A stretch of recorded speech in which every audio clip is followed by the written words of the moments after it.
Good morning. Good Hello. morning.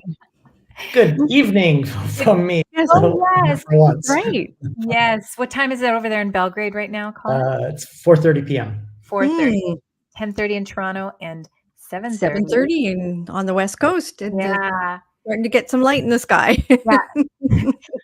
We're whole Mine game is- coaching. We're whole day coaching.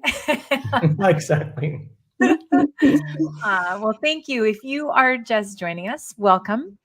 This is our show called Getting to Unstuck. It's a live conversation that the three of us have. And on Tuesdays, which is Teamwork Tuesdays, we're always talking about teams and leadership. And today we're going to be talking about 5 key lessons for team leaders. And just to give you a little insight into where these 5 key lessons are coming from, we're wrapping up this past month of January that was focused on health and well-being, and we're going to have a little bit more about that in a few minutes. But this month has been very focused on, in our teams, how we build healthy teams and the well-being within those teams. And on Thursdays, we've been talking about Thriving Thursdays, how we as individuals and as leaders nourish and nurture and grow that in ourselves. So with these 5 lessons, we're going to be reviewing 5 of our episodes this last month that were key episodes, we believe, in what we're talking about. And so, Colin, I'm going to let you take it off the top, starting with episode, I believe it was 14. 14. I can't remember. So this month we focused really on health and well-being, right, of teams and of individuals, and that particular episode spoke about addiction to growth, right, and what that means society-wise, and what that means team-wise, and how that really impacts you as a leader or an individual in a team. And I think there was 4 or 5 kind of key takeaways from that conversation we had. The first one was really related to acknowledging the tension that's there, right? And the fact that we've almost normalized that tension and that stress, and how we feel that personally in our body, and how that might manifest. So recognize and acknowledge the tension, that it's not normal and it's okay to feel that way, and that there's a way out of that. And it doesn't have to be medication, and it doesn't have to be other sort of coping mechanisms. I think the second point that we brought up was the idea of dismantling the belief systems that we might be telling ourselves, or that society or work or other team members might be saying to us, or telling ourselves, right? We tell ourselves a lot of stories all day long. So acknowledge the tension, recognize that it doesn't have to be this way. Begin to think about how you can dismantle those stories and those beliefs that aren't necessarily, serving you. And then the third point that we were talking about was, just because the undertone can be reactivity and a lot of negativity and things that can kind of insert themselves into the workplace and not be serving you, and not be serving others, and not be productive for you.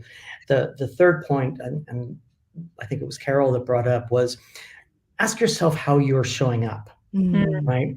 Because sometimes we're at work and we're in the office and we're on autopilot, right? Yes. So just ask yourself, how am I showing up? How am I reacting? How am I interacting with my teammates, or how am I interacting with the team that I lead? And the fourth point was really challenge the thinking, challenge those thoughts, challenge the beliefs. It's time, as we've been speaking about for the last few months, it's really time to question everything, isn't it? In this modern complex world that we live in, so question everything, question who you are being, and really identify what's not right. And so that was a fun, punchy conversation. And in fact, we didn't want to finish speaking about it, and we did another episode, didn't we, on degrowth with our first guest. So so that was those were the addiction to growth kind of key points, the key takeaways to recognize and work through and work with. Mhm. And then we spoke. Oh, go ahead, Carol. No, I was just going to say, what was episode 15? They all seem to fit together. So what Yeah. was 15? I was, sorry, looking at my notes. Yeah, we have to. Do we number our podcasts? I can't remember. I guess we do. I just Yes. So you number our podcasts and I forget them. But I think the next one was really about we called it the ultimate cocktail, right? Mhm. And the ultimate cocktail around teams. And what does that mean, right? And when we were having that conversation, we really used the analogy, and we could have used a food analogy, but we used a drink analogy, right? Or a cocktail analogy, where Mhm. to make a great cocktail, you have to have all the right ingredients. You have to have them in the right proportions. You have to have the right, what's the word? Sequence, or how you mix them is Yeah. important, right? Yeah.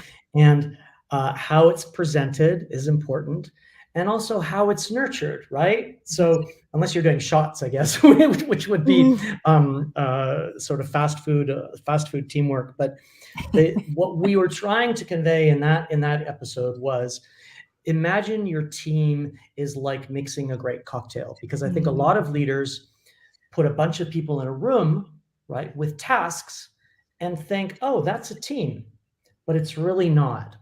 So what we wanted to convey was this organic, living nature of a team and of the people that you put together in a room. And if you can recognize that it's organic, recognize that it's like putting together a cocktail, and understand the individual humanity of all those essential ingredients, right? And begin to treat the team that you've got, and your colleagues, if you're a team member, that as individual human beings, that we so often in the past anyway thought there was a dividing line between my personal life and my professional life, right? Yeah. You're supposed to leave everything at the door. And our message was, let's just remember, we don't know what's going on at home in their personal lives and family lives, and it's not so obvious or easy to have that draw that line in the sand when your colleagues walk through the door. So that was the ultimate cocktail, and I think that's a pretty good metaphor we used to put together team and nurture it, and treat it with humanity.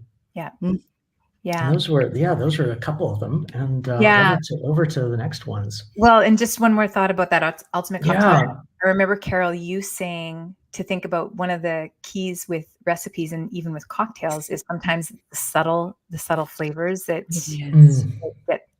can be highlighted, and that actually are the thing that makes it that much more amazing. That's right. About our teams, and to be thinking about where are the subtle influences happening that are that we've just been almost taking for granted, and to stop and realize, like, how can we highlight those, draw them out, allow them to shine in more ways. So in episode 16, we were talking about the Wheel of Life, and the Wheel of Life is actually a very ancient, from our perspective, thousands of years old, not tool, I would say, well, maybe a tool, but it's something that comes out of wisdom traditions, and it's around how we can look at our lives holistically. And I think that one of the key things for me, and I've been doing Wheel of Life work for the last for a while, one of the key things for me is about the idea of balance. And I think we're living right now in a season in work culture, and I come from I work with a lot of startups, and startup culture is insatiable about the hustle. It is insatiable about the hustle. And so the Wheel of Life calls us back, like, the idea of a hustle culture and a hustle mentality is it's a very new concept, and it's really while it can get stuff done, It's Mhm. I don't believe it's the healthiest way forward in terms of if it's just so driven, right? Like our lives are about more than what we're driven to do. And so the Wheel of Life is an opportunity. There's 8 parts to the Wheel of Life, in particular on our Whole Human Coach, Whole Human Wheel of Life that we have over at wholehumancoaching.com. Personal growth, health and wellness, community and relationships, friendships, home environment, money and finances, career and work, and fun and joy. So, like we were saying, this last in the month of January, we're focusing on health and well-being. So, there's a couple of things about balance and the health and well-being, bringing balance into our teams as leaders that came away from that episode, and that I think are really worth talking about and leaving here as lessons for people to think about how they want to integrate that truth into where they're at and whatever Mhm. stage of leadership they're at. One is that by thinking about things in terms of balance, it takes a judgment out of things. So when we look at our Mm. own wheel of life and we realize, I know for me personally, my wheel of life looks more like a wonky spider web a lot of times. If I'm totally honest, right? Like, um, and it, as for me as a leader, it reminds me that if it's like that for me, it's probably like that for a lot of people. And Mhm. so it helps me as for those that I am leading in the other part of my life, think it gives me a sense of empathy and compassion for the people that I'm leading. And I think that's a really key thing that we really want from our leaders is we want empathy and compassion. Mm. Sometimes those things may not come naturally to us because we are so driven in work culture to make quick decisions and snap judgments, and to hold people accountable and responsible that Yes. that thinking about the wheel of life offers us an opportunity to be much more empathetic. So I want to encourage leaders that if you're for your team, think about the opportunity is to lean into considering what matters to each person that's coming to the table or that you're sharing this work vision with and in this micro mission, which is what we referred to back in December, and we keep on calling ourselves back to in the idea of allowing and creating space inside of us to be able to hold space in a wider context for the teams that Mm. and I don't mean that as some kind of ephemeral thing. I mean it as um, a very tangible way that we can set things up. Mhm. Um, so in episode 17, we talked about the exact opposite, which was like we had more of a yin yang conversation going on Yeah, in we episode did. 17 because we talked about gaslighting and gaslighting. We talked about gaslighting versus real leadership. And I remember when we first started looking about this as a concept, and we were thinking about it in terms of when we've been gaslit. Like that was how I know for me personally. I'm speaking for myself that I was thinking about how it was recalling times when I know that I've been gaslit in the workplace, in life, Mm. and recognizing it in language. But we sat with it and we realized that the best use of it in the context of our conversation was for leaders to understand when they have dipped into using gaslighting or unknowingly or knowingly. Mm.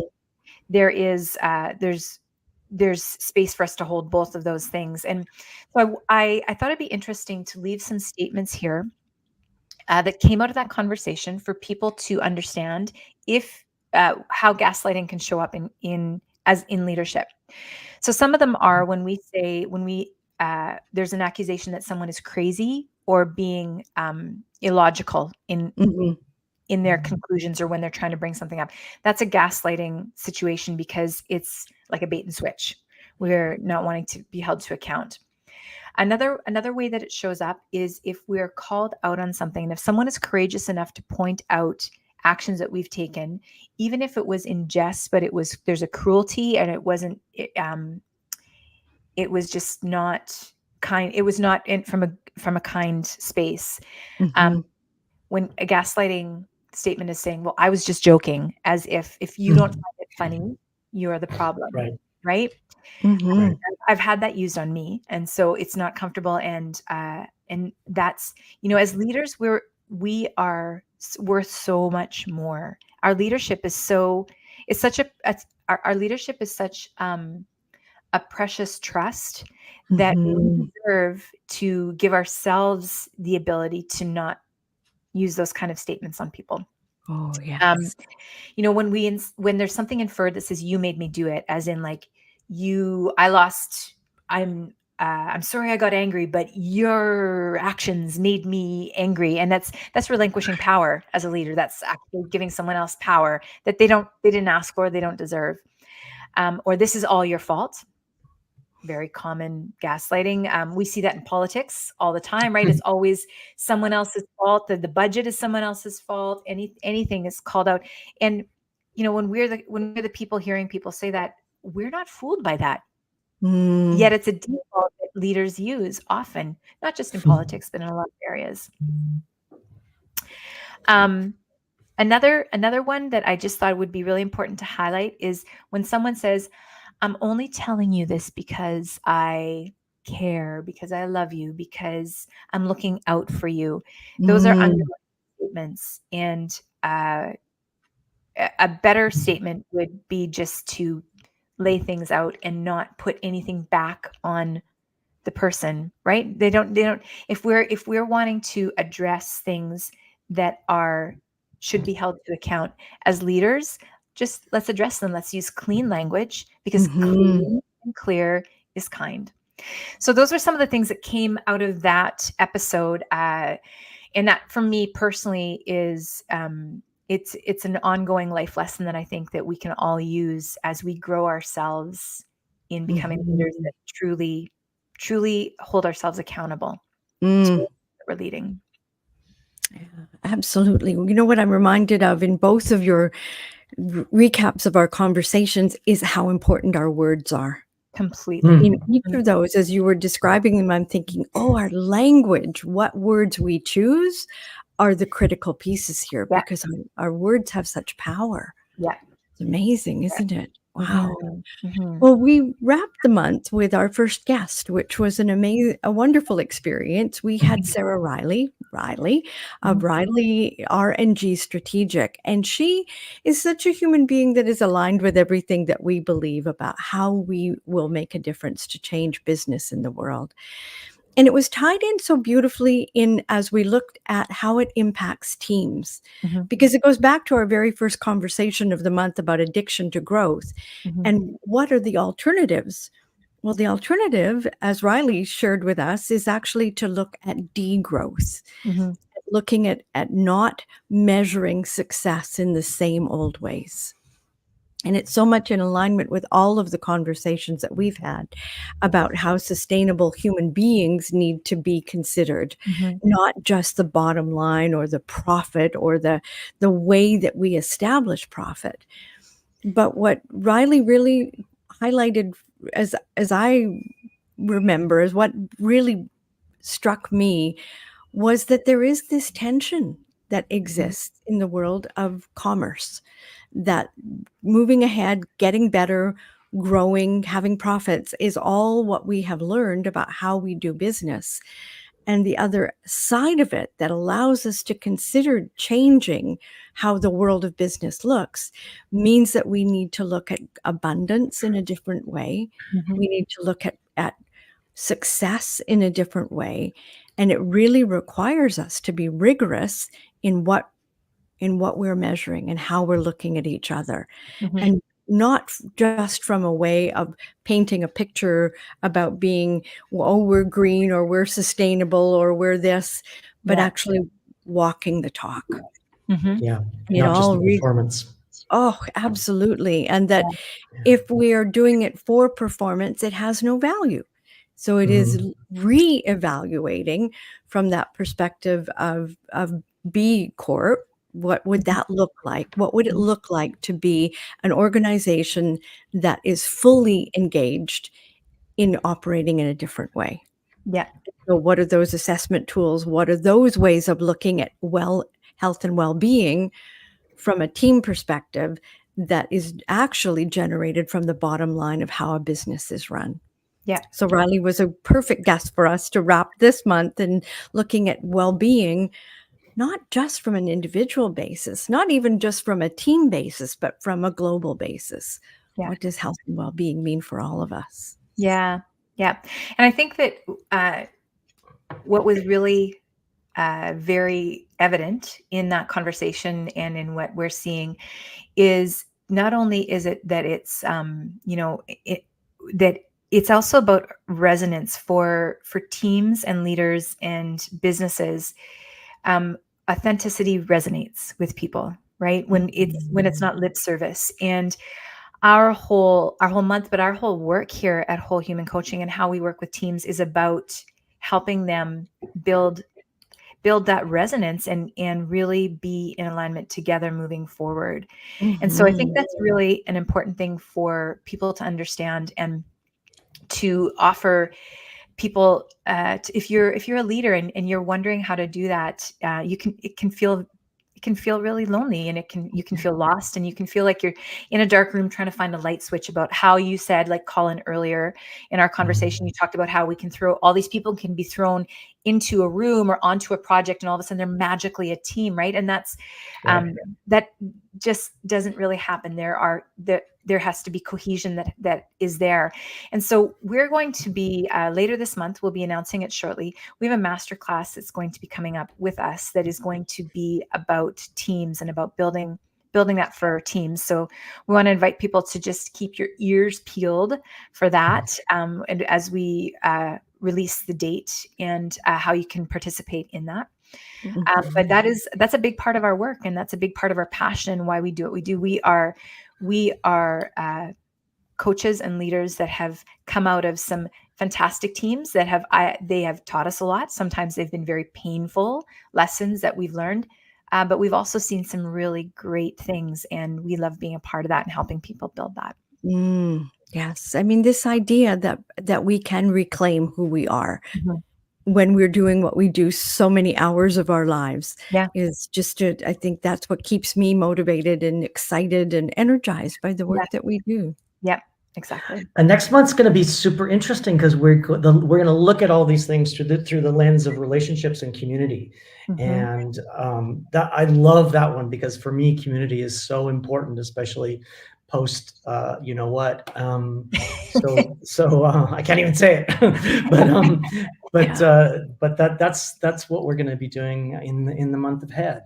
So tips, tools, techniques, ideas, we'll bring it all for how we can be building community in the month of February. Yeah.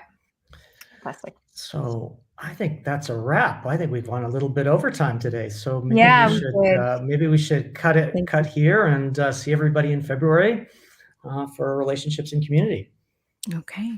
Yeah, thanks. And don't forget, we referred to the Wheel of Life. If you want to take the Wheel of Life, take our Whole Human Wheel of Life, head on over to wholehumancoaching.com and find it there.